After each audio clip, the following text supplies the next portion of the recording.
بسم اللہ الرحمن الرحیم۔ السلام علیکم بہنوں، بھائیوں، دوستوں اور بزرگوں۔ ہم سورہ المائدہ کی آیت نمبر 93 کی تفسیر اور فضائل بیان کر رہے ہیں، اور یہ تفسیر ہم نے صراط الجنان سے لی ہے۔ تو براہ کرم مکمل ویڈیو کے دوران ہمارے ساتھ رہیں اور ثواب درین حاصل کریں۔ اور اس کی ویڈیو کی علاوت ہم پہلے ہی اردو اور انگلش ترجمے کے ساتھ صبح 6 بجے پاکستانی ٹائم کے مطابق کر چکے ہیں۔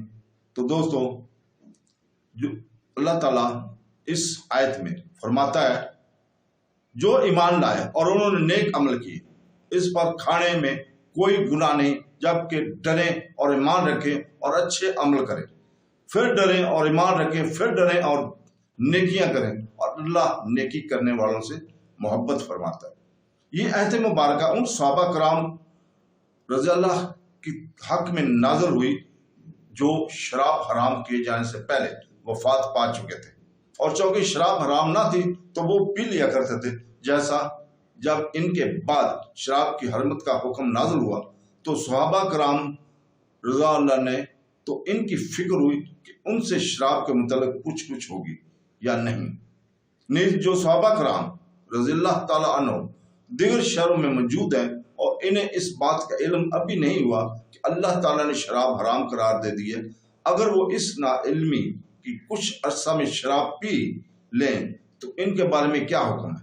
ان کے حق میں یہ آیت نازل ہوئی اور بتایا گیا کہ حرمت کا حکم نازل ہونے سے پہلے جن نیک ایمانداروں نے کچھ کھایا یا پیا اور گناہ گار نے اس طرح جنہیں حرمت کا حکم نازل ہو جائے کا علم نہیں، ان پر بھی حکم کی معلومات ہونے سے پہلے شراب پی لینے کی صورت میں کچھ گناہ نہیں۔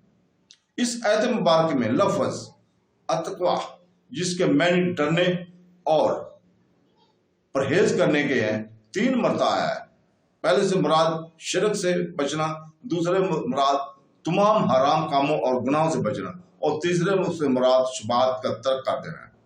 بعض مفسرین نے فرمایا کہ پہلے سے مراد تمام حرام چیزوں سے بچنا، اور دوسرے سے اس پر قائم رہنا، اور تیسرے سے مراد وحی کے نازل ہونے کے زمانے میں یا اس کے بعد جو چیزیں منع کی جائیں ان کو چھوڑ دینا ہے۔ بعض مفسرین نے یہ معنی بیان کیے کہ پہلے بھی گناہوں سے بچتے رہو اور اب بھی بچتے رہیں اور آئندہ بھی بچتے رہیں۔ اللہ تعالیٰ سے دعا ہے کہ ہمیں قرآن مجید کو ترجمے اور تفسیر کے ساتھ سمجھنے اور ان حرام چیزوں سے بچنے کی توفیق عطا فرمائے۔ آمین ثم آمین۔ اللہ حافظ۔